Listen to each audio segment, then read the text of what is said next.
Hello, everyone. Welcome to another exciting episode of the Noor Podcast. Today we have a wonderful bit of content for you. We've got Josh and Jot here from StreamLnr and TenetIQ, just to tell us about a bit about their journey and also the things that they're working on. So welcome. Hey, thanks, guys. Cool. Yeah. Very honoured that you brought us on. Yeah. Pleasure to have you.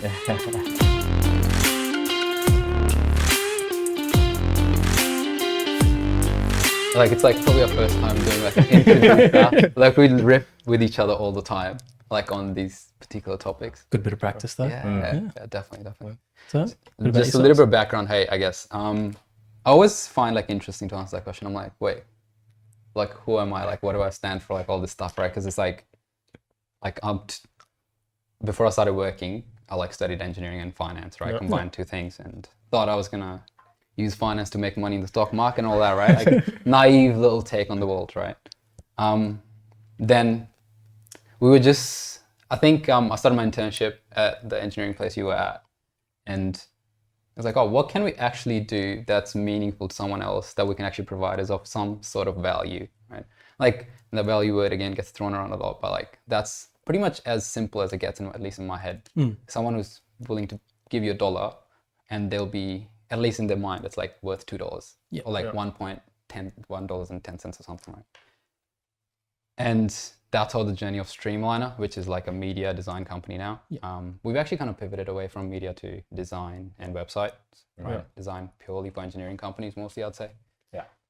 And now starting a new little project, which appears to maybe be a bit more than a project, is a little project called TenetIQ. And I'll probably let you riff on that because I'm I'll take the whole probably next hour just going into that because I'm a little bit of a geek on that kind of thing.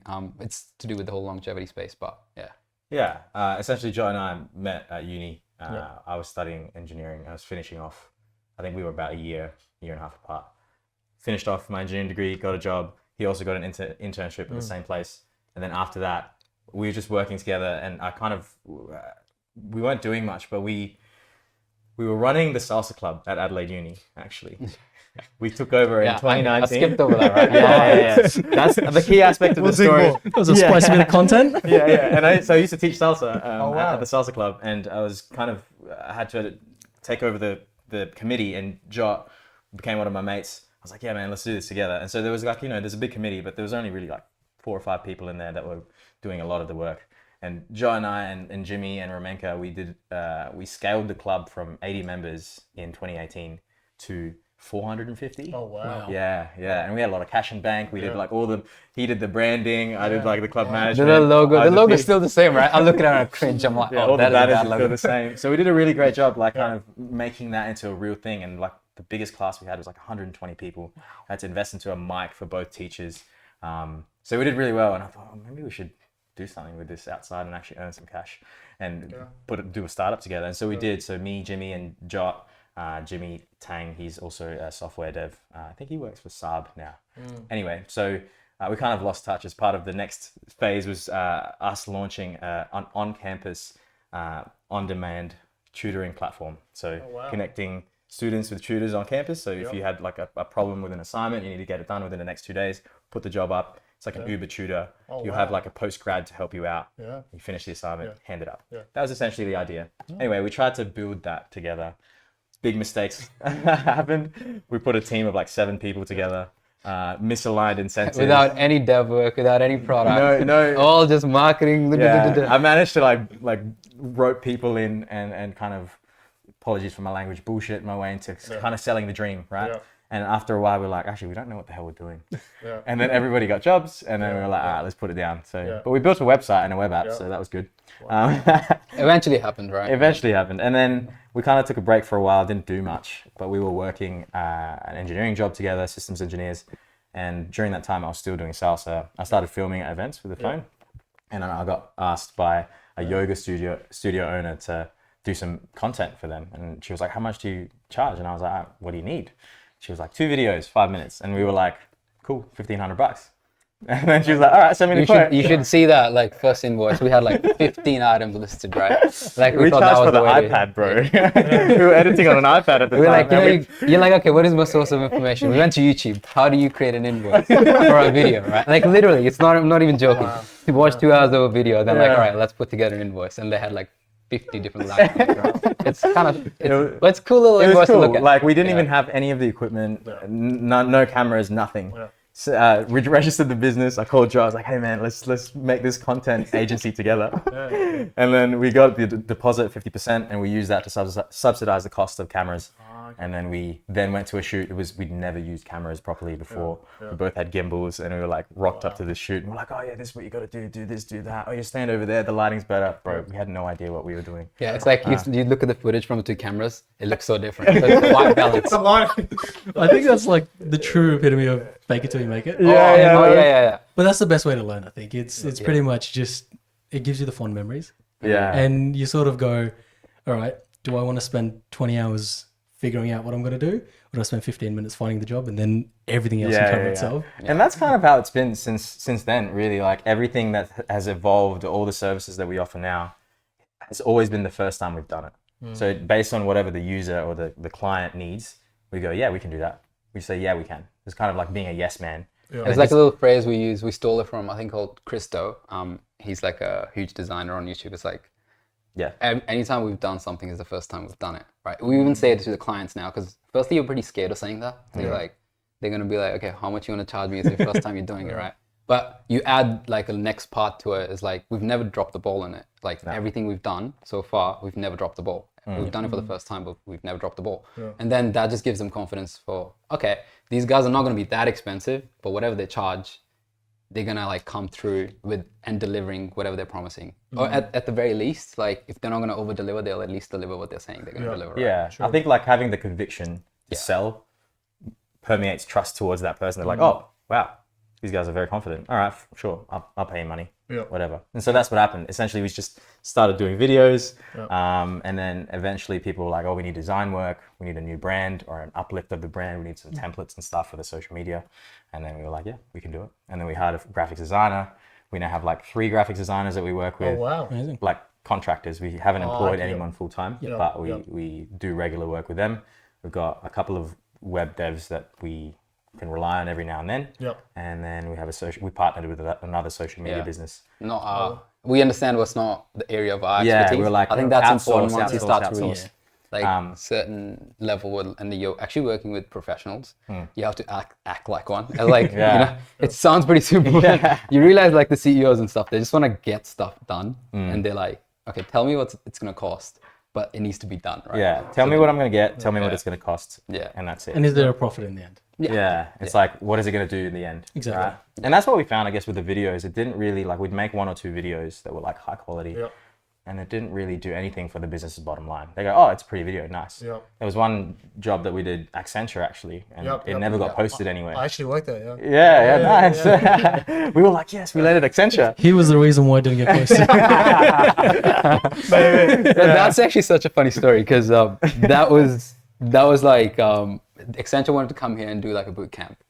And I don't know who, like I had a mate who had a mate, and they knew like I did some stuff with the salsa club, and because of that they were like, oh, do you know what space we can book? And they put me in touch with someone, like the girl who was organizing it. And then I was helping her organize everything and like get the food and catering, going above and beyond, not expecting anything, right? Then she's like, oh, what do you do? We started chatting. And I was like, dude, I called him before I had a call with her. I was like, I'm going to ask her if they need a video, right? Like, just on a whim, right? And she's like, oh, how much is it going to cost? I'm like, oh, wait, we've only charged $1,400 so far. That was like the second or the third job we did. Yeah, it was literally and I'm like, oh, probably like, you know, and my voice was a bit shaky. I was like $2,000, you know? She's like, you probably should charge a bit more. Like, I feel like we're not gonna take you seriously otherwise, right? And I'm like, okay. I'm like, let me get back to you with the formal quote. Right? And we went to Adelaide Uni and was at the engineering building. And we were like looking up like market rates, put together a quote. We're like, man, are we really going to charge like $4.5K for this like 3-minute video? Like, we were so nervous, and then we sent it through, immediately accepted, and then we got the job. No, actually not immediately, because we didn't understand what the GST stuff. They're like, we can't process the invoice unless it has a GST amount on it, because they're like a proper firm. We can't write it off. They have like standards and all that stuff. Yeah. We're like, what if we put 0 as GST and it's on the invoice? Does that count? She's like, she's like, let me check. She's like, it's probably not okay. I don't think so, right? She's like, I'll see what I can do. We sent it through. She's like, you can make the video. That's fine. We accepted it. I don't know if it's right or wrong. Like, like who knows? But it ended up being just like a really cool project that we worked on. Yeah. It was probably like, I feel like I don't even know how many hours we put in, because we were like, dude, this is gonna be the best thing we've done up to this is the cornerstone of our future, right? Like we were like, we need to get this done right, and so that we can push it out there that we work with Accenture. He like wrote down multiple scripts, like we went through all the footage. He's like, dude, there's this storyline, there's this storyline, there's this storyline, right? And like cutting and chopping, then like, oh, they also want like diversity piece in there, right? We gotta chop in different people. Like it was the funniest thing, because we're making sure we hit on all these angles, but then we delivered it and crickets. Right? And it almost felt like, oh, we did all that work, it didn't go anywhere, just went to this dark hole, right? But I feel like, I guess in the end we at least got paid. So we got paid, and it was useful because we landed a few more jobs with. Like, that was just a card that we like, oh, we worked for Accenture. Yeah, we did some work with Flinders Ports. We did some work with Mogas, which is a petroleum. And then you only need like one. Yeah, you need one. And then people will trust you. Yeah. And then eventually we started doing branding, design, and then last year we built a couple of websites, and then landed our first like longer term contract in March, maybe. I think this was part of StreamLnr? StreamLnr, yeah. It's all under the... And that was insane, because we went from like 6 months of like, we got busy with our jobs, and so we didn't put as much effort in. And we were like, should we put it down? Should we focus on our careers? We weren't sure, and then we landed a big job, and it was like I remember $25,000 for like 3 months. And we were like, dude, we made it. This is it. Like, this is it. Under with the resignation.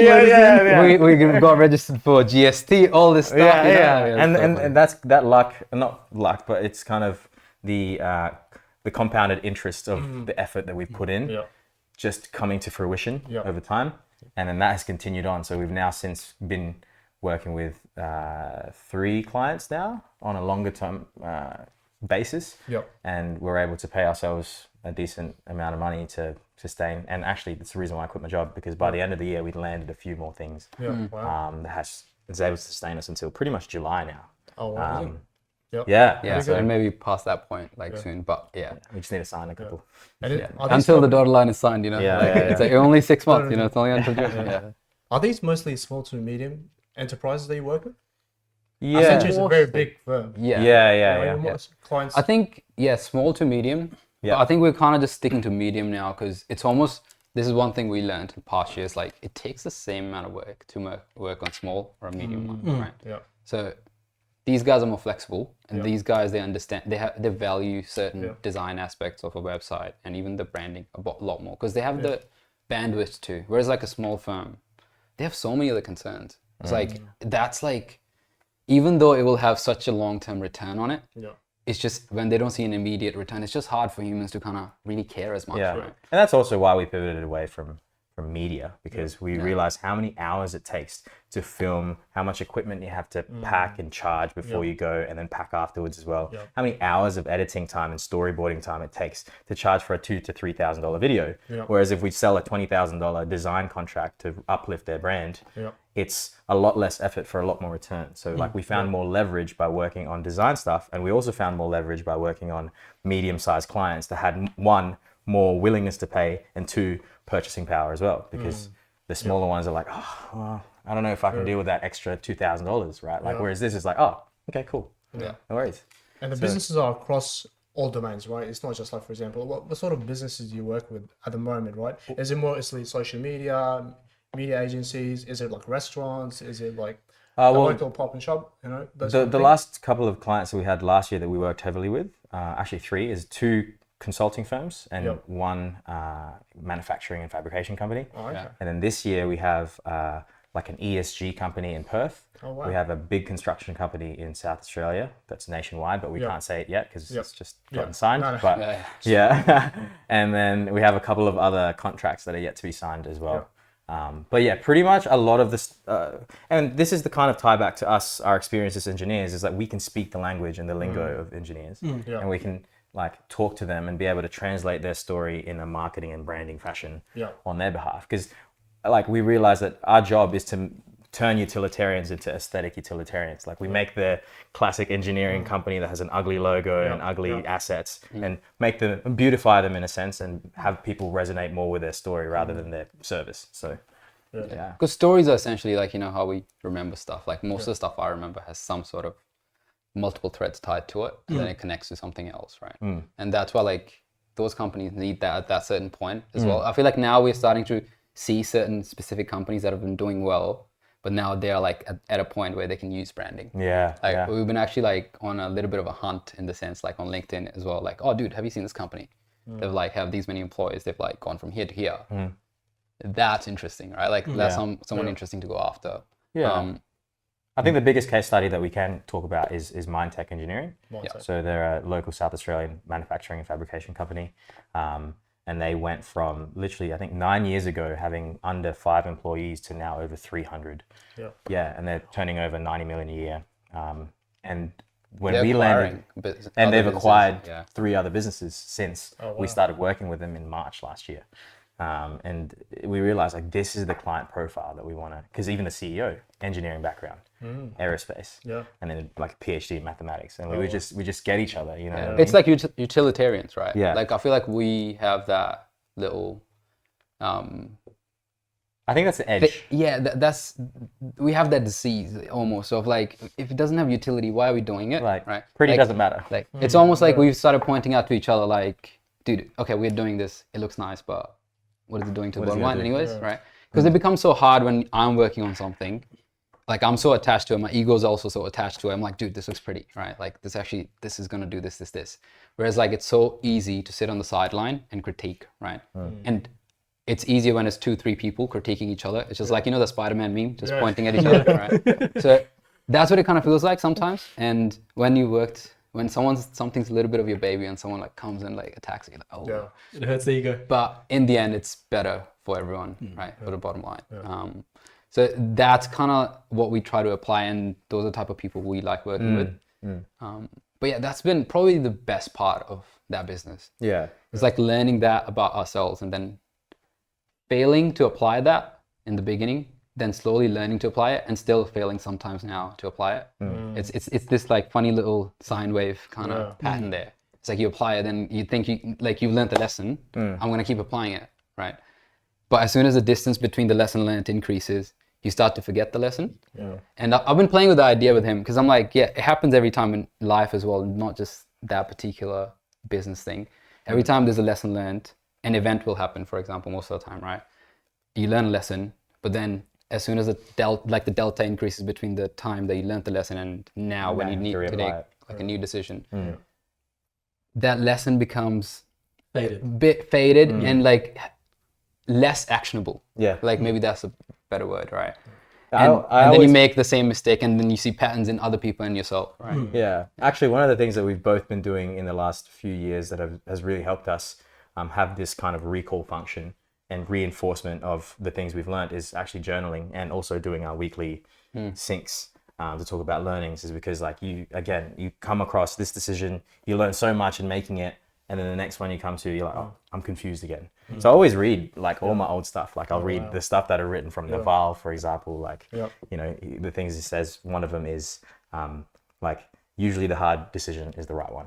And for me, that just is like always shown through. If you're stuck between a dilemma, like, hey, there's a good choice here.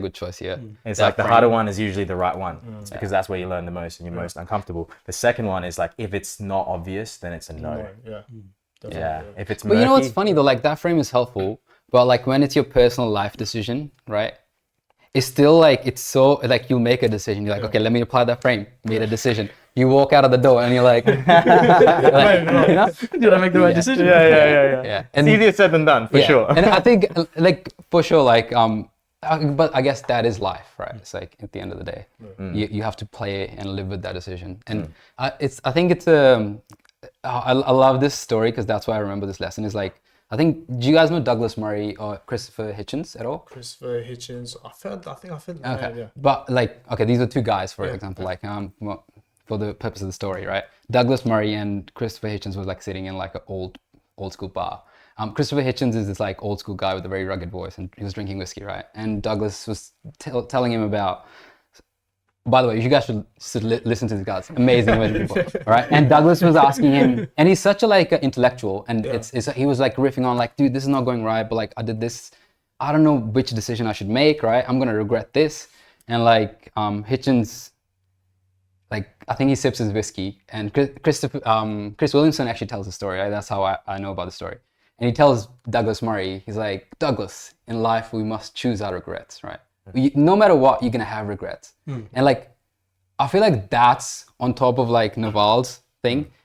That is a good frame with whatever decision you take. It's like after walking out of the door, instead of going, did I make the right decision? Yeah. Oh, but like Noel's thing applies here. But like, what if my case is unique? Yeah. Right? Like you have that thing, right? That frame of mind come in.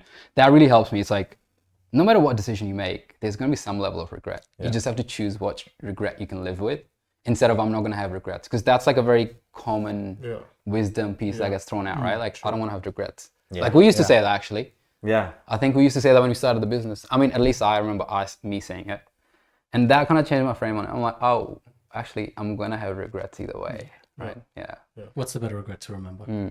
Yeah, in any given situation, almost, right? It helps. John, you talked about how, you know, in this process you learn things on this journey, and especially working with someone else, you know, criticizing one's work, and you know, having other people criticize it. So in partnership it's very difficult, right? Because it's in like in any relationship, you'll you know, there's another person in the room, so you have to put your ego aside. So in your journey, you know, from photography to StreamLnr, what are some of the challenges that you guys have? You want me to start? And how did you overcome that? You can start. I feel like there's heaps. I feel like like you've kind of alluded to. Like I don't even know where you begin. Okay, I think I could begin with the first thing is like when you start with a personal friendship, then you go into like a non-professional role with each other, like running the salsa club, and then after that becoming work colleagues. Then on top of that, becoming housemates. We became housemates for like 2 years. Yeah, wow. There's like now you're stacking layers. There's a mud cake you're building. The friction. There were multiple layers or dimensions to the relationship where we had like a personal allegiance to each other. We also had the business together. We also were working whilst the business was still a side hustle, we were working in the same office every single day. Oh, wow. And then we would go home to the same house and we would cook meals. And sometimes one person's working, I'll just cook dinner tonight. So it was kind of like, I was fully married to this guy. Like, I still was married to him. I think it was like 4 housemates, but it was like, we would like, we were doing our own thing. Like, it was such an interesting dynamic. If you like filmed the house, like it would be like a little bit of a cool little drama to watch. A stronger marriage than most people. Oh man, we've gone through a lot. We've had some shaky times personally. We've had some shaky times in a business and work wise. But I think ultimately it all comes down to, and this sounds so like cut and paste, but communication is so key. Is key to maintaining the relationship, and also saying to the other person that like, look, I'm saying this with truth and honesty because it's my obligation to you as your friend and as your business partner. And I don't mean this to hurt in any way whatsoever. So you have to like outline the intent behind what you're saying. And then that's kind of, it helps us communicate better because we know we're not out here to like destroy the other person's character or in any sense, right?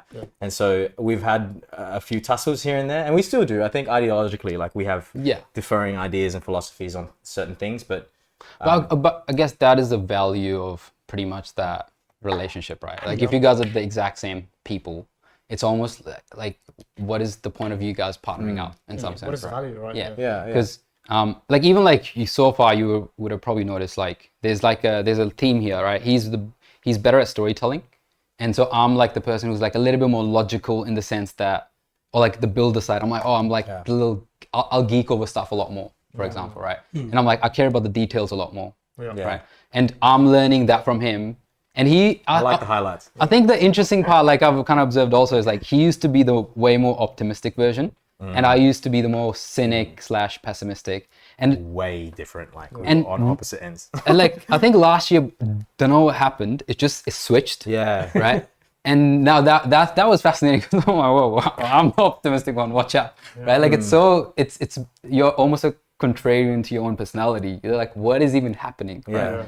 And I moved to Melbourne. Like a few things changed in my life, but it's good on balance to like bring each other up in the levels that you lack in. Yeah. Yeah. Because you get to Sure, point it sure. out very obvious. Yeah. On a very Actually, obvious one of level. the things you said to me last year was like, bro, I need you to like be more optimistic.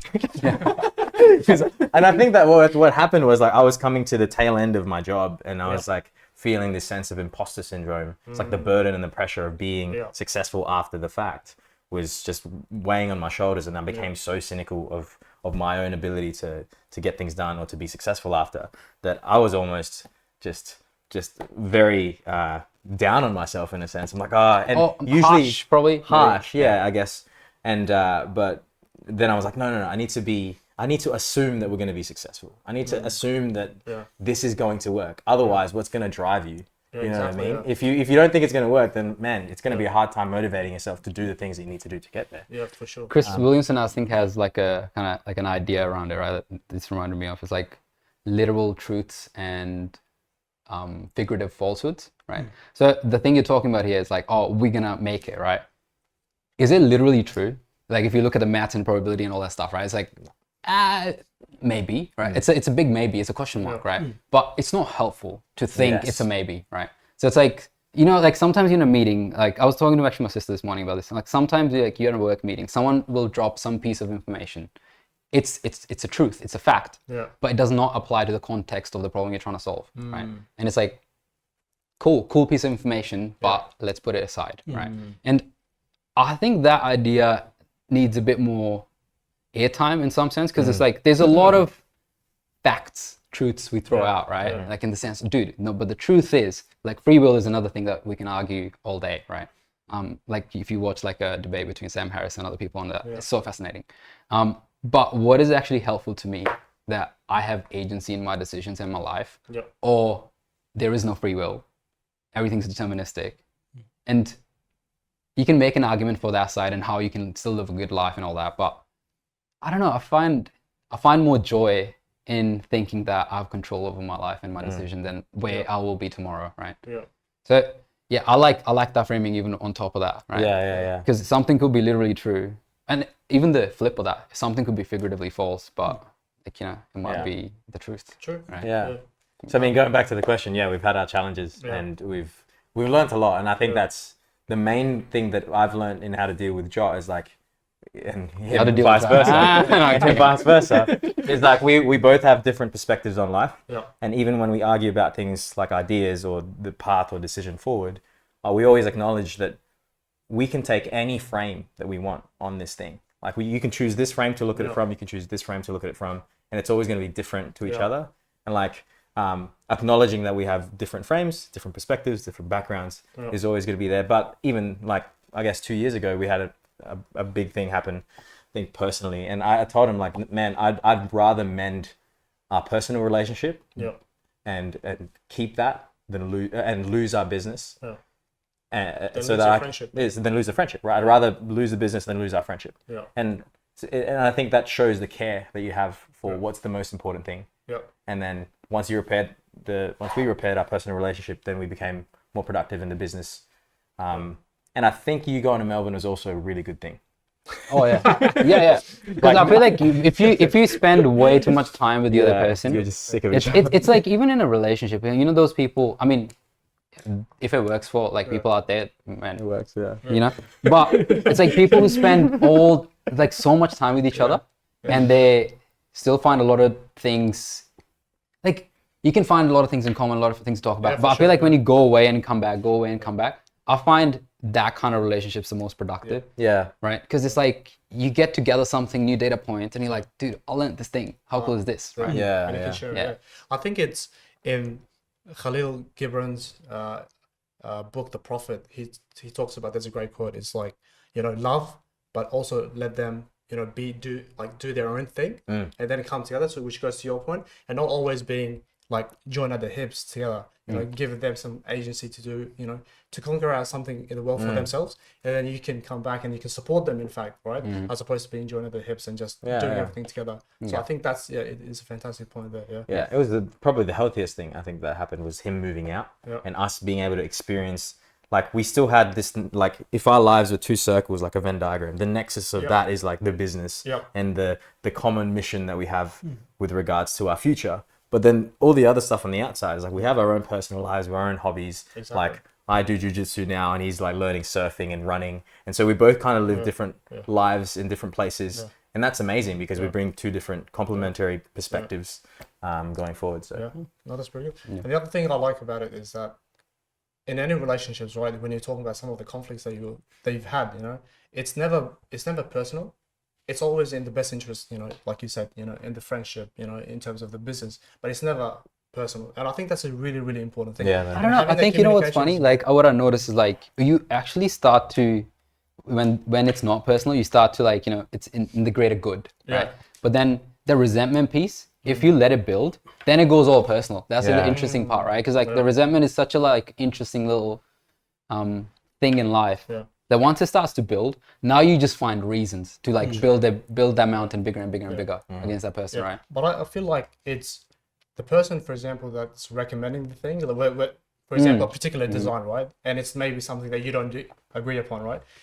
The person that is coming and making that change, they have the best intent, right? And the person who's receiving that, that feedback should also have that understanding that this person is not coming at me personally, but if you don't have the view and the perspective that this person is only doing it for the best interest of the business or whatever it is, then that's where the resentment builds up. So it has to be both ways. The person that's giving the information, but the person also that's receiving the information. I think that deals with it. But then again, there's going to be so many nuances, so many challenges that where communication comes in. I think that's the most important. Yeah, and like just to kind of tail end that is like the expectations piece is usually the piece that causes all the resentments, right? I think there's a cool little quote. I think it's from the book Game. I've heard of that.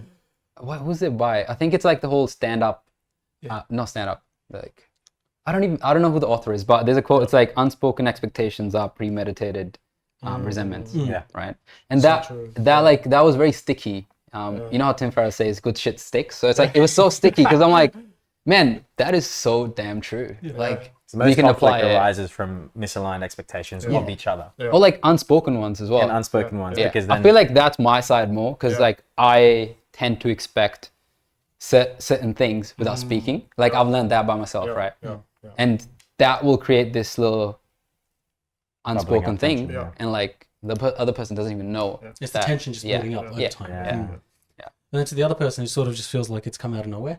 Yeah. Like, what the hell happened? The whole time we were pretty good. Tell me about it, bro. Therapy session, That's what really this is. This podcast is for us to actually talk for the first time. It's been a minute. So how's Melbourne been? That's what I've been doing, thinking about life. Actually, though, to that point, I think this is the first podcast we've ever been on together.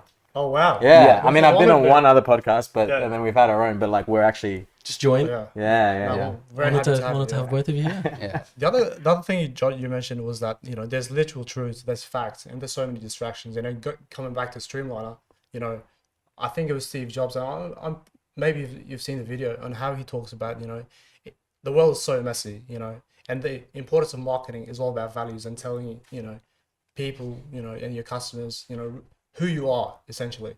And so can you just talk about, given the fact that, you're the directors of StreamLnr, the importance of marketing and branding, and why is it so critical in a messy world? Like, what is the advantages? So it's like a kind of pitch deck, essentially, if we were to be a potential customer.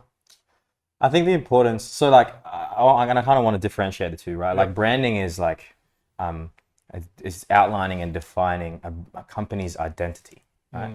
Like who they are. What they stand for, what they do, and why they do it. Marketing is the execution of that. It's like the process in which they speak to the world about who they are.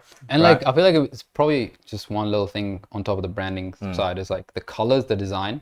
That is such a small part. Such a Like, small because part. that feels like in my brain, like at least when I used to think about branding the word, it would be, that's the thing I would think about visually. It's like, oh, it's the colors in the branding, like the colors in the fonts and the design of the logo, for example, right? Yeah, but I think it's the Yeah, like for example, if you think of the Apple logo, right? Like it's a literal apple. It's a nice looking graphic, but what you feel is not because of the graphic. It's because of all the experiences and interactions that you've had with that piece or different various pieces of hardware over time. And even walking into the Apple store, that whole thing is an experience. And so when you see that logo, the feeling that you get is the branding, but it's not the logo. So does that kind of it's make like sense? no, it's definitely, your yeah. experience Yeah. around that. Anything that the brand does, your experience around it actually defines what Yes. you're gonna feel looking at the logo, right? Nike's the same. I feel Yeah. like you know what Nike stands for. You know, when they put I think the Colin Kaepernick's, when it was like such a hot topic, Yeah, yeah. the stock dipped, right? Because like people were burning the Nikes, right? Because it was like two sides were polarized against each other. And I think it was a week later, it was like rocking. Because it's literally the fact that Nike was never trying to sell it to the people who were burning the shoes. Yeah. It was all about the people who love those shoes, right? They're like, oh, we want them to buy more, Yeah. right? They're just, and like, you know, if you buy something from Nike, obviously, you know, like if you go to an outlet, things gonna change a bit, you know. But let's, like, you know, important to like identify that too, you know. But like in general, if you walk into their store, you know what kind of experience you're gonna get buying something from Nike, right? It's the same thing. I feel like Apple and Nike are such big brands. It's easy to make an example. Yeah, out of yeah, it. it's very, very easy too. It's not what we buy, it's why we buy it, essentially. Yeah. Yeah, but then then the paradoxical question around all this is, all right, cool. Let's talk about Nike, Apple. How the heck do I apply it, right? Exactly. Yeah. And my sister drilled me the other day about it. She's like, all right, why are you telling me about branding? You don't even have a personal brand of your own, right? And I'm like, okay, that is not a bad point, right? And like, I'm kind of calling myself out here because it's a good point, right? Yeah. But it also doesn't take away from the fact that what you learn working with these actual brands, right? Yeah. Because you actually get to see what works and what doesn't work, right? Whereas like a lot of the times people are just looking at the curtain, like, and you never get to see behind the curtain, like how things got thought through and what got put out and then what didn't work and what worked, right? And that kind of gives you some context on when it comes to companies, at least. I feel like when it comes to personal brands, we probably are not the people who can speak on it because I don't think we've built any, right? We can give our opinions, right? Yeah. But I feel like now I'm taking the route of like, I choose not to like lay down a verdict because I don't actually, what the heck do I know about personal branding, right? Like I like taking that little approach. It's like, I like telling people what I did. I think Nassim Taleb has beautiful framing on this. Instead of telling people what to do, tell people what you did, right? So when it comes to personal branding, I'd rather not touch that topic because I actually don't know much about it, right? But when it comes to companies, it's so easy to see gems, like even on LinkedIn. You're better off as a CEO in a company. You're better off investing in a copywriter and putting out content than actually touching your design. Firstly, like Honestly, you can add to it. You can and dude, even pulling out your phone, recording a video. If you are half charismatic as a CEO or some executive level, that's great. Obviously, there's levels to this game. You can get all your employees on this and like, man, just imagine the multiplicity of this thing if you can actually nail it, right? Yeah. But Like, of course, with there's a execs- design standard in branding. Like, Yeah, you just yeah. want to make sure, even getting up to 60 to 70% of what like a pretty brand is, great. Yeah. Then stop worrying about it. Yeah, and like Focus on- obviously, if your logo, you know, it's living in the '80s, now we need to do something about it. But like, and like, you know, I don't want to kill our business, you know, like we'll need it. But websites have their place. But it's like, what happens before someone gets to a website? How are they even gonna know that you exist or we exist, for example, right? So I feel like that's my take on it, right? That my personal view on it is like, dude, invest in the thing that is gonna actually touch the most people first. Right? And if things are outdated, that obviously, that's a default. I feel like, you know, it's like calling out a caveat when like, I feel like caveats is another thing, another contrarian thing, right? Like people, like you get forced to add caveats like when you're talking these days, right? Because it's like, oh, by the way, like, of course, it's not, doesn't apply to the guilds. Like, you know, you're saying something because that could be a funny topic. But I think I heard Noel talk about this. It was some long form podcast somewhere, but it was like, you including caveats is actually like saying the other person is not smart enough to think that obviously, of course, is a caveat to the statement, right? It's almost like he's like, I choose sometimes not, like most of the time to not put caveats. It's almost like I expect people who listen to me, they're smart enough that they know there's a caveat to this statement, right?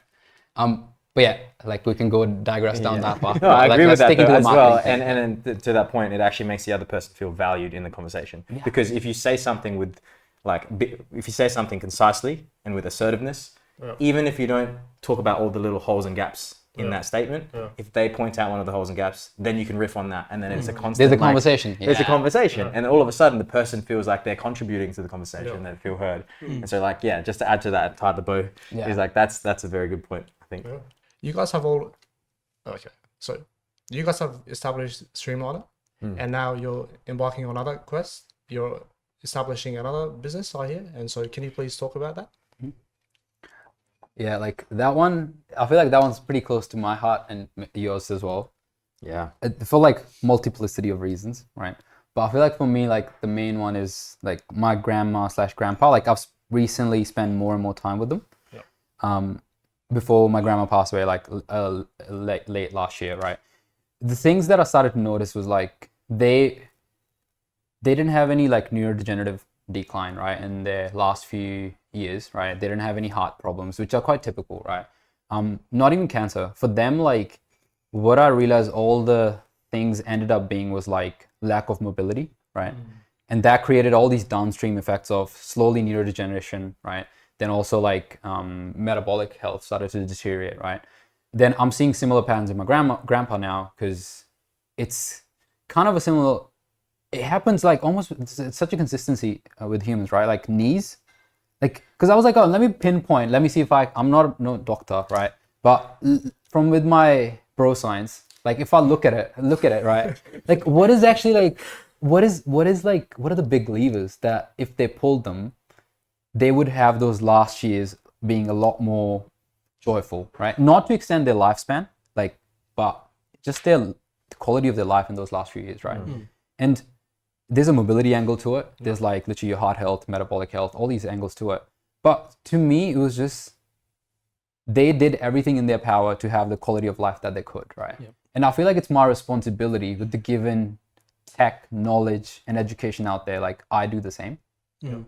And I feel like our mission is pretty much to simplify it and help others do the same thing, right? And that's where it kind of originates.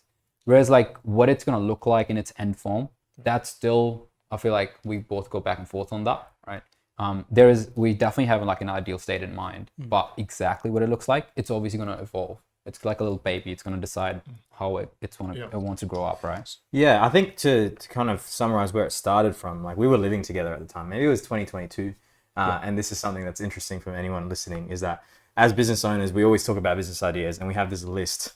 I don't know if I want to mention the name of that list, but let's just say it's somewhat like our big ideas, right? And we kind of write down big ideas because there's a concept that we learned. It's called the woman in the red dress. Like you come across many very good business ideas, and sometimes you can get distracted from your main purpose, right? And so we just write them down. And one of the ideas that we wrote down whilst we were living together was TenetIQ.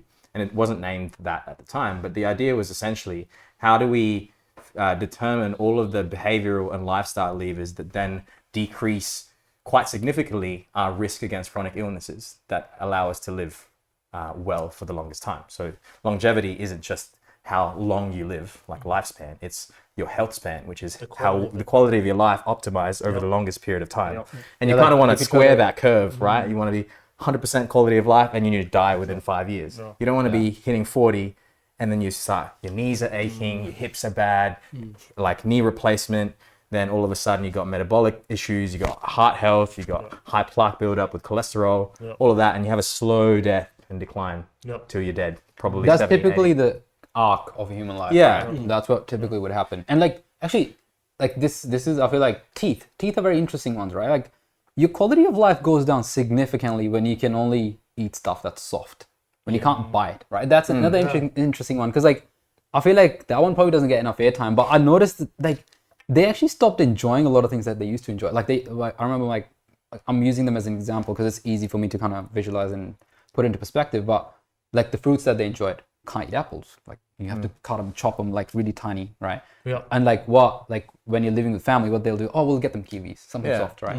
But your agency in those decisions starts to just evaporate a bit, right? And so we kind of, and during that time we were listening to a lot of Andrew Huberman, Peter Attia, And we started becoming obsessed with optimizing our health. And for a time, I think for 2 years straight, we didn't get sick. I don't know if you've gotten sick since, but I when I went on holiday after 2.5 years, I got sick. I only got sick in Philippines. That's interesting. Yeah. So like we literally were on this journey of like, we are going to keep maximum efficiency, maximum cognition, physical ability, so that we don't get sick.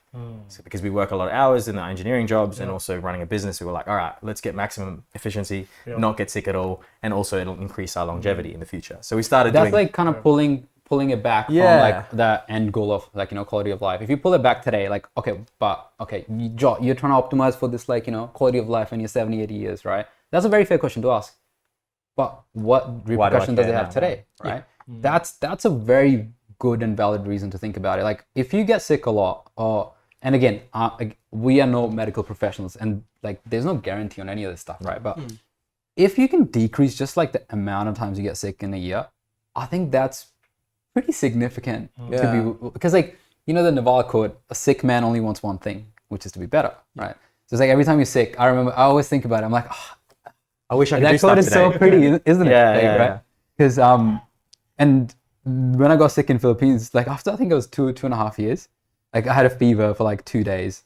I was like, dude, this is a different feeling. I haven't had it for a while, right? It's so interesting. And so that's what happened, right? We started gymming every single day.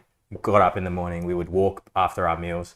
We would go sauna 2 to 3 times a week. So all of these things, we started pulling these levers, and we started to feel better about ourselves. Like, oh, wow. And then we got blood tests, and we started figuring out, what does that mean? Even What does this hay mean? fever. Yeah, Like, and then I feel like that's a big one, right? allergies, Compared right? to And me. I'm like, oh wow, it's like my allergies are so related to my gut health, what I put into my body and my microbiome. So we started learning about all these things, and we're like, well, with the emergence of AI and machine learning, is there a way that we can centralize this data in one place to get a holistic health information profile on every user, and then be able to connect the dots to then tell them what are the biggest levers that they can pull in their lives to, one, optimize their health now, but also two, decrease their risk against chronic illnesses that they're predestined to get based on their family history and their genetics. Right? So we're like, there's so many layers to it, right? Like for something that's gonna work for you, it's not something exactly I need, right? Because there's so many angles to it when you really get into it, like chronic illness. Like it's just like a Pandora's box when you decide to open it. Like we were doing some research recently and we're trying to put all the blood markers that we would care about and what the optimal ranges are. There's like the ranges that you see on the blood report, right? But then what is the actual optimal range, right? Like, 'cause it's like, that's a range that's normal, considered normal, right? general population, this is what's normal. But like optimally, if you were like the healthiest human for that age group, what should that blood marker actually look like? And then based on your history, you know? And so we started going down this, we became kind of obsessive over this. We talked about it all the time. And then the idea kept formulating to the point where we were like the threshold for action just tipped over the top, and we were like, yep, let's register it. Let's call it TenetIQ. Tenet is because Tenet is like a person's inbuilt or embedded belief or principle that allows them to guide their actions in their life. And IQ is your ability to take information and solve problems, right? So if we were able to create a platform that allows people to have a higher level of awareness and cognition, and then take that as a principle in how to live their life better, that's why we called it TenetIQ. And so it was literally like the name was just like, whatever, let's just do it. Because I was like, I was Register sitting the at night business. and I was playing with Python because I got like a blood test done recently. I was like, dude, I want to see this in a time series graph. Like, I hate looking at two like PDFs and I'm like, what changed? What is like? That's the engineering. Right? Yeah, like, that's the engineering. What is the downwards trend at this? Like, what does that mean? Function. And I was like, dude, I'm working on this Python script. Watch, like, you know, I'm gonna draw it using like, I'm gonna draw multiple things here. we're gonna have like an ability to select which biomarker it is and like being able to plot it, right? And I think 2 or 3 days later, I didn't actually ended up finishing that script before we ended up naming it, right? And it was funny, like it's hilarious. Like we just like, and I think the mistakes we've made in the past, which probably may be a good lesson for other people, we went and registered 3 different websites on the internet. TenetIQ.io, the freaking AI, whatever, right? .ai. No products, right? We had no product. Yeah. I mean, the good thing is like you have to be biased to action, and there will be a lot of things that are distractions that you do action.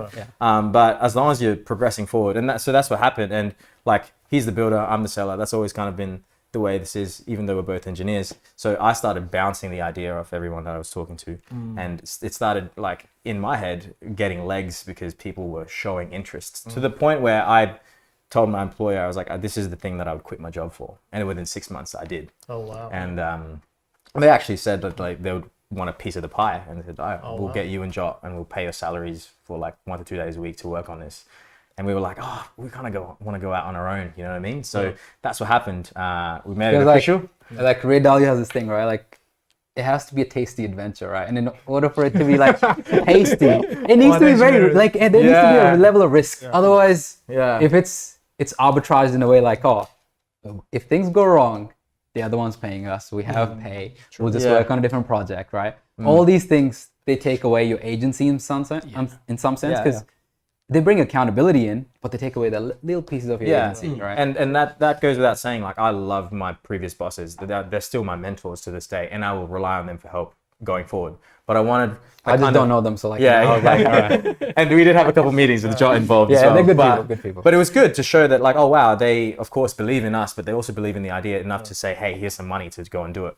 And so that was enough conviction. Validation for us. Yeah, it was like, there was enough conviction that there's something here to be found, even if we don't know exactly what form it'll take. And so since then, I think that was in October. Since then, I'm working on the UI and UX, and he's working on coding it up. He's built like the back end to some degree, and he's figuring out how the logic works and tying that together. I've been doing customer interviews. The next stage of interviews that I'm doing are now going to be to bounce off the product with those customers. And he's still trying to tie the database to the front end.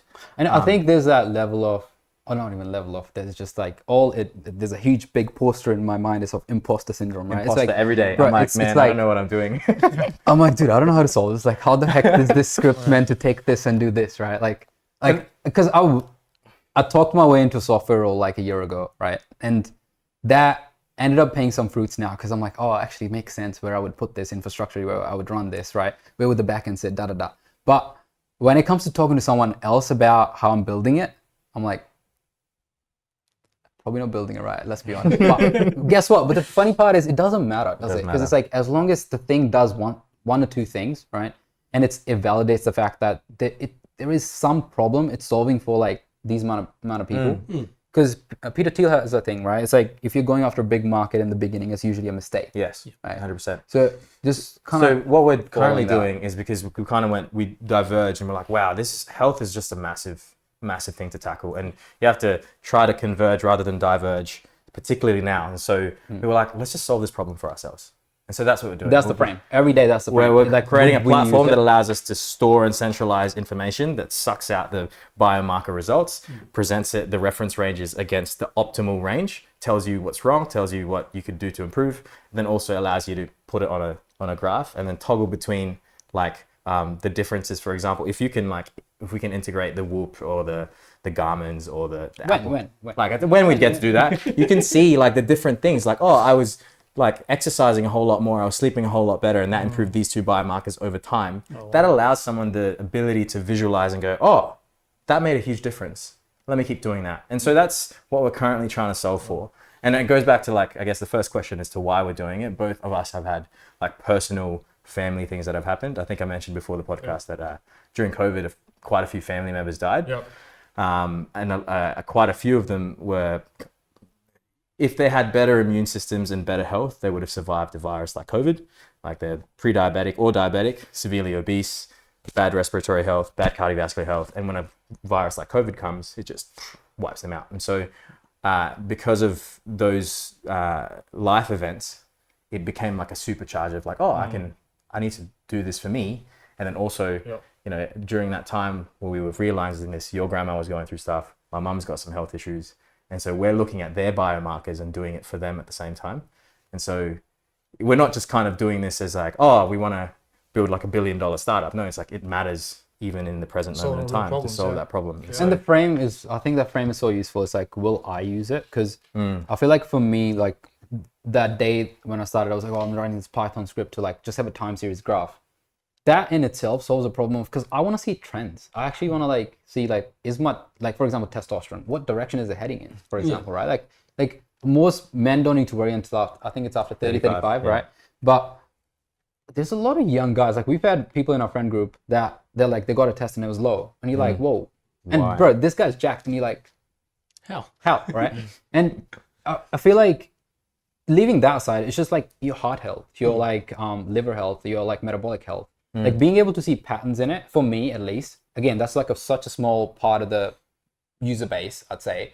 People who are like interested in that specific problem, the like just time series view of the biomarkers, it's enough. It's the first problem, right? Yeah. But we're doing a little bit more than that in the first beta version, I'd say. Yeah.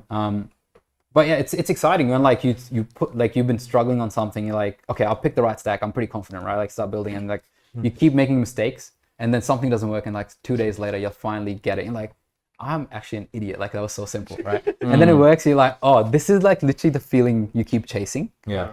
Yeah. And it's like, I feel like I haven't had that feeling in StreamLnr before. So that was like a good little indicator, like to kind of connect it to this piece of what I should do in my life, right? Such a big question because it's like, it's constantly evolving, constantly changing. And it's different for each season of your life as well. But what doesn't change though, I think this is like before you ask the question of what should I do, first question, and is this so like meta, but like, who am I? Yeah. Right? And what matters to me and what do I value? And I think once we realize like, okay, and this is, I'm going to tell me if I'm wrong, but for both of us, we had like some really deep chats by the end of the year because we're like, oh, we're running with 2 different babies. One's a bit more mature, one's like really young. But this is the one that we care about more. Like, what are we going to do this year? Yeah. And so we kind of had this chat about like what we valued for this year. And so we realized that we were both in a season of learning. So that's 1, like we have to do the things that we're going to learn the most from. And 2, a season of enjoyment and actually enjoying the learning. So like, what are we going to enjoy the most? And 3, what matters to us the most? And so we were like, oh, TenetIQ ticks all those boxes. And we realized the StreamLnr is kind of an awesome stepping stone, being able to build a relatively okay performing design agency that happens to be our income during this time. And so but I think the difficult part becomes when it's starting to make money, like significant money, which you're like, you can't just ignore now. And you're like money's nice, you know, like, and it doesn't solve your happiness problem, it solves your money problem. Yeah, right? Like it's correct. Like I don't need to worry about working at like any job on yada yada yada, right? So it became this shiny thing, and we're like, oh well, are we going to go down the path of failure and then because it's a Noel thing, right? What's the hard thing to do here? The easy thing feels like to stick with StreamLnr, and the hard decision here is to go to something that's unknown and there's a very high likelihood it's going to fail. Right? Startups usually typically end up failing, right? Yeah. So like keeping that in mind, but again, start connecting it to the thing we talked about in the very beginning. It's like, is that helpful, that frame of mind? Yeah. The thing is, it's not helpful. So like, even if it might be literal truth, it's not helpful. Yeah. So it's probably not a good frame of mind. I think what we came to realize at the end is like, we want to reach the end of this year either having great success or a great story. Yeah. So like, what is the thing that's going to give us the greatest success is, TenetIQ is something that's being used by 1,000 people. We've got funding and we're now building the market ready version. And we got like a VC that's invested in us and then we're now pitching overseas. That would be great. Awesome. Like, but that's likely not going to happen, but that's what we want to happen. Great success. But the other thing is like, we tried building something and everyone rejected it in every sense. Like no investors, no users, nothing. Yeah. But it became useful for us. Great. Yeah. We have a good story. We actually tried. And like the seasonal learning part, it actually sticks there, right? Yes. It's like it sticks in both frames, doesn't like it's like you just can't lose if like that's how you define like winning. Yeah. Like it's literally like you've set up the game in a way that you just can't lose there, right? And I feel like connecting it to the part that the big question that you guys have asked, like, like you know how you said like you should know who you are, then you should ask the question what I should do with my life, for example. But maybe if it's too much to work out, which it shouldn't be, but just I feel like asking a simple question, what feels like play to me? That's a good one. Just staring at a white wall and just literally thinking like, what do I like doing that actually genuinely feels like play, and then it looks like work to others, you know? Again, another Novelism, right?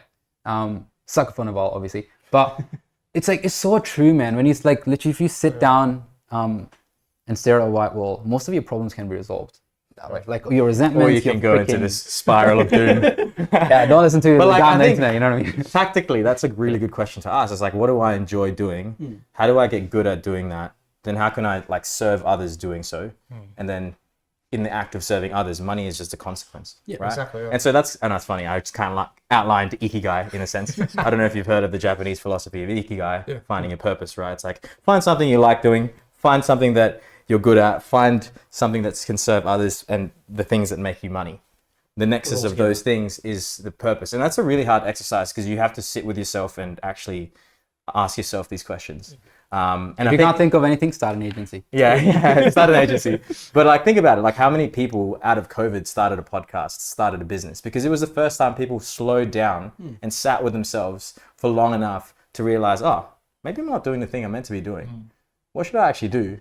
But wait, why should I do that? And then you go, oh, why would I care about doing that? And I'm like, oh, why? And you kind of like work back to it. And then, so that's what essentially happened for me in COVID, at the least, right? It's very helpful frame, at least like what we found.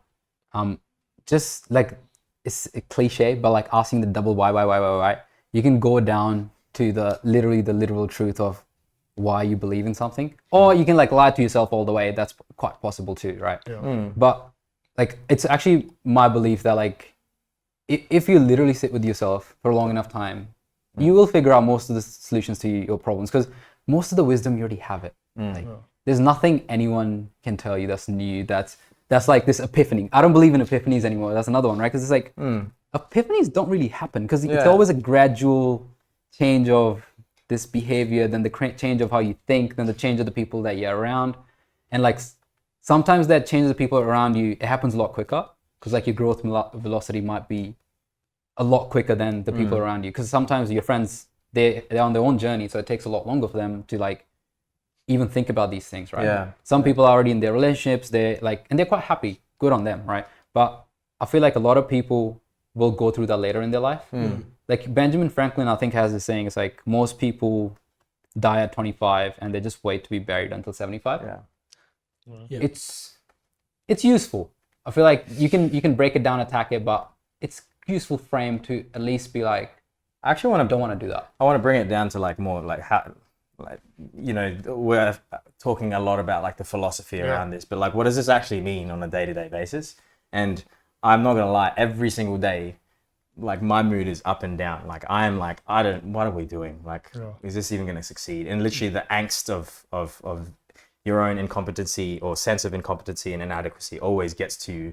And I think that's what's really good about a co-founder, is that you can bounce off ideas, and then now it's like, okay, I can get some progress back.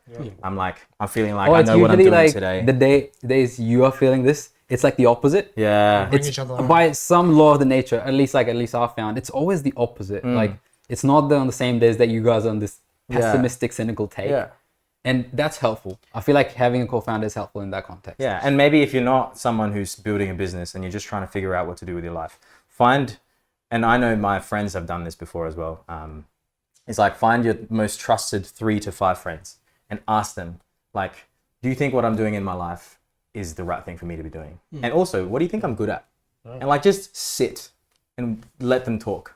Actually, take them for a coffee and just let them talk and be like, oh, you really, and I had this conversation with my dad, because I was like, I think I'm over-indexed on soft skills. Like, I'm really good at speaking to people, relating. And he was like, so isn't that a good thing? So you can you can go into sales, you can go into marketing, you can do this, you could do this, you could do that. And having someone kind of put a mirror in front of you and tell you what you can do is really, really useful.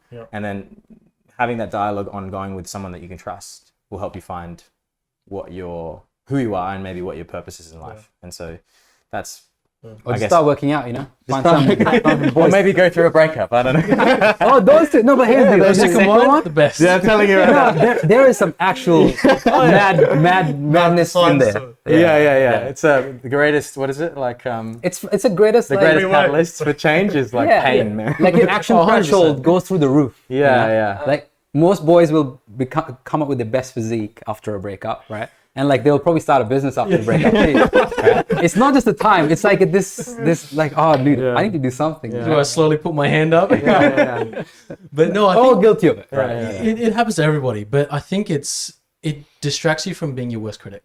Yeah. It really makes you think, all right, everyone thinks bad about me. What do I think good about myself? And then from there, it allows you to start really drilling down on the things that you were lacking. Yeah, because maybe that's the other thing that I missed before, is like, not just like what am I good at, it's like, what am I not good at? If someone calls you out on like, actually, you're not very good at this thing, it's good to know. And it's the way they say it. Yes. And it's also because there's so many people, like, when you're doing good, and it's the people that aren't close to you, they'll always say, oh, they'll have their critiques. Yeah. But then it's the people that are close to you that you trust and you have faith in what they say. So you're like, all right, what you're telling me and the thing that I'm lacking, Yeah. I'm going to take it into account. And it's the way they say it as well. Because Yeah. if they harshly say it, you're like, all right, get lost. I don't need you around me anymore. Yeah. But if it's genuinely like people that you trust and you Sincere. have so much value of what they say, then you can sit down and say, okay, that's what I'm lacking. Can you give me an example of where I've lacked? And then what you think I can actually improve on? And then you can bounce that idea off each other. And then obviously you'll do the same for them.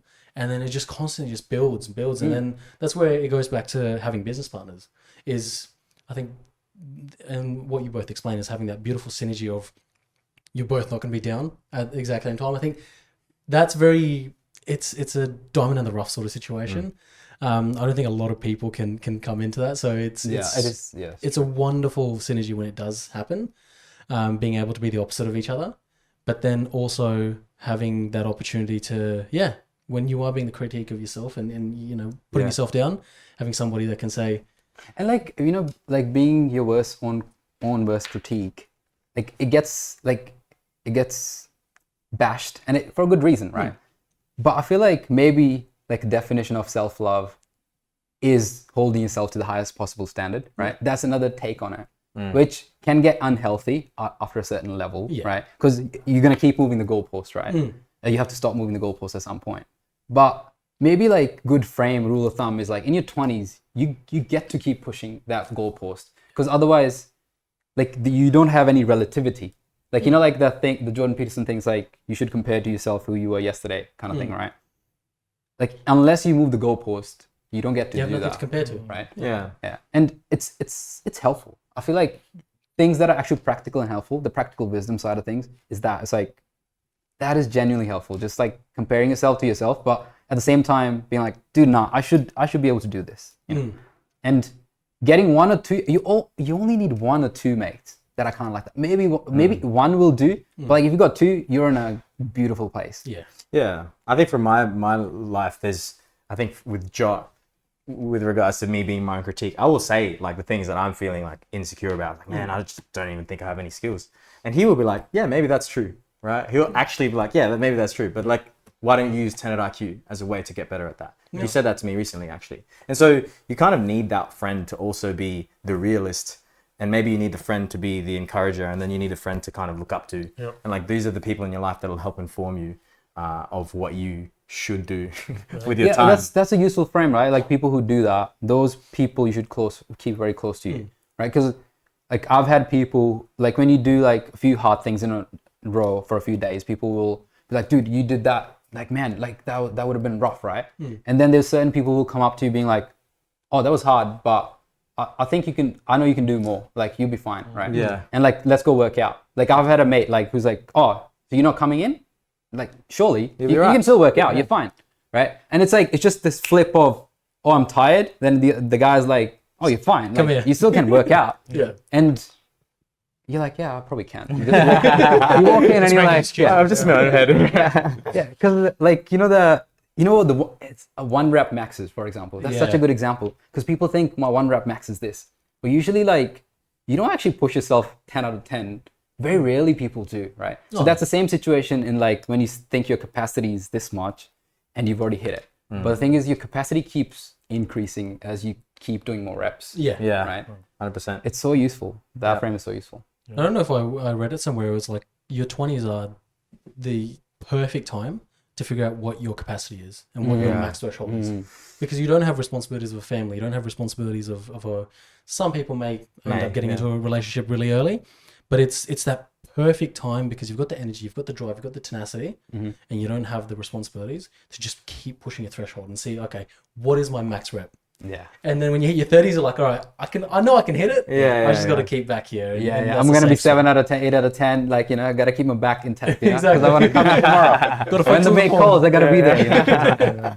Actually, I want to riff on that a little bit. Like in your 20s, and this is from my personal experience, and tell me if you guys have experienced this too, is that like you kind of spend, and I come from a very conservative, traditional Catholic Asian family, and everything is like in your life is, the version of success in your life is kind of set before you. You're given a ladder to climb. It's like you have to go to school, you have to get 95 ATAR plus, you have to get into engineering, law, medicine, and those are the three. Nothing else. Nothing else. Yeah. And then you do uni, and then you get to the end of uni and you graduate, great, and then you get a job. And I think this is what happened to me in the first 2 years of getting a job. After the novelty of achieving everything that I thought was success to me, like I was like, oh shit, I have 40 years left of my life. Yeah. Like, what the hell do I do now? Which is related to the question that we're trying to answer here. Because I'm like, oh, I'd never really thought to ask myself what I should do and why. I find that's a lot of the struggles that we can all relate with is with our families, and especially I find with, Asian and Southeast Asian families, that they have these checkpoints that they set for you where they don't tell you the fillers that are meant to be in between it. They're just like, all right, so you go study, become an engineer, lawyer, doctor, and then get married and live a happy life. Yeah. Like, all right, that's over ideally 100 years. What the hell do I do in between those checkpoints? Yeah. And then even growing up, like I found everything was already set for me. Every decision was made for me. Yes. Like I'd go get a haircut. My dad's like, all right, I've already told him. Like, well, what about what I wanted? And he goes, no, I've already told him what sort of haircut you want. And then when you go to the restaurants, they already ordered the food for you. And then you hit 20, you're independent. Like, I don't even know how to book a doctor's appointment. Yo, I'm going to tell you right now, when I moved out, I didn't know how to use the washing machine. I called my mum on the first day I moved out in 2019. I was like, Mum, is there a specific way that you should put the clothes in? Like, how do I organize? It's so funny, like, we go to school, we go for 13 years of school. We learn all of these subjects, we learn all of these things. But you go to university and study another 4 or 5 years, whatnot. But having gone and reaching the age of, let's say, 20, you've never asked yourself one profound question, it's like, what do I want to do with my life? And in our friendship group, what we talk about is this core objective, right? So you go 20 years studying things that, are relevant, right? But the most profound question is, what is my core objective? And in engineering, some of the projects that we had is like you could create a project charter. Yeah. And you talk about, everything you want to do, schedule, availability, cost, all of these things. Yeah. You spend on that one document just for an engineering assignment. For the plan, yeah. But where's your life's charter? And it doesn't have to be right. Because if you put something pen to paper, right, it's an idea at least. And what you can do, you can go experiment, and you can get real life data, and you can being closed loop, which means getting the feedback and implementing that. You can assess it against the real life data, and you can be like, okay, this is what I thought I was good at, or what I wanted to do with my life, but it turns out I don't enjoy it, And so what do? Is you change the charter again, and you do it in your 20s, and where you experiment, and you try new things, and you discover, the thing that gives you a sense of fulfillment.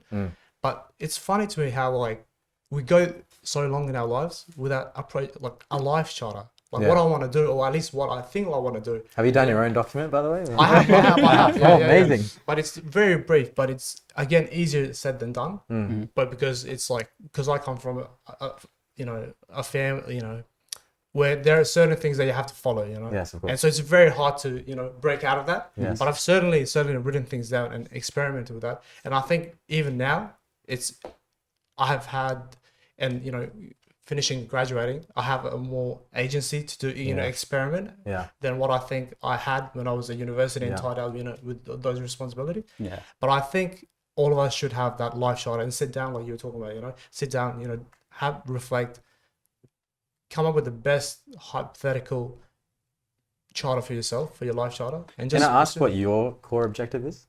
I think for me it's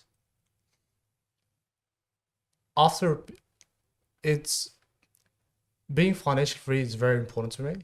But after that, just having a family and just being, not chasing anything. Yeah. And so financial responsibility, having that and achieving that, I think is certainly a core part of it. Then after that, having a family and just being able to relax. Because I think all of us, given our backgrounds, has always been chasing. Yeah. It's never satisfactory. It's always the goalpost is like always changes. Yeah. And so it's realizing, but I think that is ultimately what it is. It's reaching where I can have my own family, settle down, and being financially free.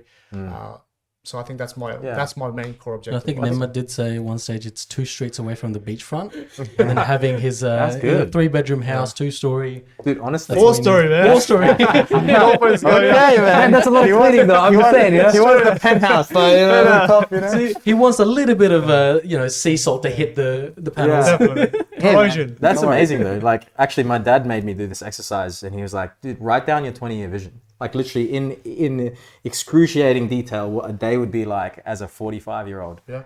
Like, where would you wake up? What type of bed? Yeah. Where is your house? What type of house is it? How many? And that's actually amazing to, at least you have an end point or and the money is just a means to that end. Exactly. in a sense, Exactly. right? So, It's But don't you think, just to be in a contrarian to that, don't you think that's like creating this projection of the course, future, of course. right? Yeah. Like that whole idea, right? And it's like every idea has like you can rebuttal it, to be honest. Right? But and like that's what I'm doing. I'm being a little bit of a contrarian here. Yeah, that's But fine. I think most people get caught up in that. I think that like today, like the sheer amount of self-help out there, right? Just think about it. Why do we value it so much? Like, aren't most people already getting the wisdom? It's just they're already journaling. I feel like what they're not doing, the thing you're talking about, experimentation, like the tinkering The action, part. the action, yeah. It's like, oh, there's this camera here available. Like, you know, you guys figured out Yeah. somewhere, like Stone in the Chalk, there's like these camera, there's some microphones you can play with, right? But that tinkering element, I feel like if you had to have a rule of thumb, if you can tinker enough in life, eventually you'll have financial freedom. Yeah. You'll literally have something that looks like play to you and looks like work to others. Yeah. And to add to that, I think it was Alex Hormozy who said, you don't have to be absolutely correct. You just have to be directionally correct. Yeah. So you shouldn't get trapped into that like conclusive version of the future, Exactly, that yeah. end.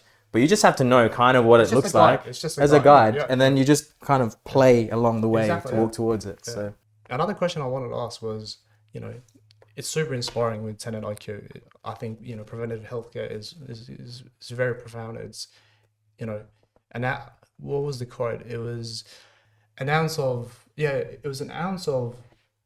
like prevention is worth a pound of cure. And so what that's a good one. you're doing with TenetIQ, I think is really profound, and it has a bit of energy, a bit of effort, you know, can multiply it over time, especially when it is compounded. So I think where you're headed in TenetIQ, I think is a fantastic idea, and I think there are chances that, you know, they might not work out, but I think, you know, but that's with anything, right? But that you shouldn't have that failure. You shouldn't have that fear of failing, because the mission is so profound that it's worth taking the risk, even if you crash and burn. Yeah. But setting that aside, you know, a lot of successful, you know, you guys are very successful in my opinion. So, but what are some of the personal challenges that you faced? And because of time, maybe just one. keep it short. Yeah. One of the biggest challenge. What is the biggest challenge that you faced and that you've overcome, or the biggest lesson that you've learned? I'll go. Yeah. We just did the same thing. I think, and I kind of precluded this before, but COVID was a very, very tough time for me. It was roughly that time where I was in my second year of engineering. So as I mentioned before, I was going through these existential, like, what am I doing with my life questions. And then on top of that, we went into COVID. Wasn't that bad in Adelaide, but it was pretty bad in the Philippines where I'm from, and quite a few family members died. I was burdened with this, like, a lot of anxiety and even depression. And I was drinking 2 glasses of wine every day, and I would even have a cannabis vape and use that to fall asleep. And so I was really suffering a lot from mental health. And I think that one of the things that solved that was, outside of my spiritual journey of finding Christianity, again, is literally finding that purpose. It's like, what do I value the most, and who do I want to be in the future? And like, I almost had to let go of all sense of identity before that. I was like, oh, I wanted to be a successful executive director engineer with this much money in my bank account, with this type of, like, I let go of all of that. And I was like, no, actually, I want to be a father. I want to be a husband. I want to be a leader, and I want to be a teacher. Those are the 4 things by the end of my life I want to be. Yeah. And then everything else is kind of just play and experimentation from that. And on top of that, I did therapy, of course. But yeah, that was my biggest challenge, getting through death and getting through mental health, and a little bit of the like substance abuse, I guess. And also seek help, because that Yeah. takes a lot of courage, right? Especially Yeah, man. mental health. restricted, you think you're isolated, you know, you're just by yourself. But having that courage and seeking help when you need to, I think that's really profound. And I think that doesn't really get talked about, especially amongst men. Yeah. That's Even now, I feel like, oh man, like this is very personal, but I'm willing It's completely to. normal. Yeah. It's completely normal. 100%. Yeah, and like What about you? I like that. I like the little framing on fatherhood because I don't know if maybe it's Chris Williamson again, but like 20s are pretty much you preparing for like fatherhood, right? And like I like that. It's a beautiful framing, right? Because it's like, oh, obviously there's this financial goals, things I personally want, but you want to be like this multi-dimensionally jacked dad, right? You know what I mean? Like it's not that you just want to look like just your body, but it's like mentally, intellectually, like spiritually. Like Shredded as well. Yeah, and you gotta be shredded, of course. That's a prerequisite. Everything else is secondary, you know? Exactly. It falls by the wayside. But the thing I feel like, to kind of answer your question about challenges, I think I've been very safe, like kept safe from death, right? I've never actually been to a funeral until last year, right? That when my grandma died. And that was... I thought it would be very heavy and this, like, I honestly didn't know what to expect, right? It was one of those things. But I think the lesson, there's like a lot of detail I can get into because I just noticed so many little things about myself, right? Like, one of them, which is so interesting, because, you know, the Peterson has a framing of you should prepare for your father's death, something along those lines, right? And you start to notice that, like, it was just one family member, right? But my dad, he never cried the whole time, right? And I'm like, oh, he's doing that thing, right? And my uncle, he like, because he had a big brother, he's like, I can, right? But even he wouldn't show. Like his eyes were red because you can tell man was crying. Like, you know, he just wouldn't cry in front of anyone, right? And I felt like I had this obligation as well to be the person who kind of brings that good energy, like, you know, and make sure that no one's crying. But then when the body comes in front of you, oh, like your chemicals in your body, they are so interesting. It's just, that's the fascinating part, right? You lose like motor control on your freaking abilities, right? And in the sense that it wasn't like that I lost it or anything. I was like, I thought I wasn't gonna cry. I was so adamant that I wouldn't cry, but I just started crying. I was just standing there like crying, right? And then like, because in our religion, we burn the person, right? So you burn it, and then I didn't realize it was gonna get that intense. It's like, then you go pick the bones, right? And you're like, holy shit. The holy shit part is not the bones. The holy shit part is like, dude, there's nothing left of you. Like, not even the bones. Like, that's purely like a sentimental reason. There's literally maybe 1 or 2 bones out of all your whole body. You're like, dude, even the bones don't remain. Even the teeth, nothing. It's like, man, that thing about people talk about you come from the earth and go to the earth, that is real, right? And like, because for me, because I've been protected from it for so long, like, then I was like, okay, what is the lesson here? Because like, and I talked to you about this, right? Like, you know, people talk about like it's such a big thing we learn from our failures. I think I learned this from Sean Perry, but he's like, I don't think people do. Like, if I look around me, the evidence is quite contrary to it. Like, people have the same patterns, like they will make the same mistake. It takes a long time for people to kind of learn from their mistakes, right? But then just to push it a step further, I was like, and the lesson is pretty much for me not to like be like, oh, look down on other people that you don't learn the right lesson. It's me. It was like, even from death, sometimes you don't learn the right lesson, right? Because the day after, you could see there was a little tension in the family for a completely other reason, right? Like nothing to do with the death. It's like, bro, we just witnessed that none of this shit matters, and like we're fighting over trivial stuff, right? And then you come back from it, and I was like, oh, like that the thing I mentioned at the start of the podcast, that you learn the lesson when the event happens, and as soon as like the distance between the event increases, and what happens to most people is most people witness so many deaths. I feel like, at least like this is my conclusion based on my hypothesis, is like they start to just forget the right lesson to learn from each individual death, right? It just becomes one another old person, right? And like that kind of how that connects with TenetIQ is like, none of this stuff really matters. So what am I doing this for? Like, it's just play. Like, where do I find most amount of joy? And it's such a non-satisfactory answer though, right? Because it's like joy, play, like, okay, I don't know how to identify that. I want to jump on that one. I mean, I've mentioned a little bit that I'm a Christian. I have a Christian worldview on life. So I think the greatest way to find your purpose is in the service of others, right? Even what we do in StreamLnr is like we're serving companies who are run by people who care about their business, and so we're serving them.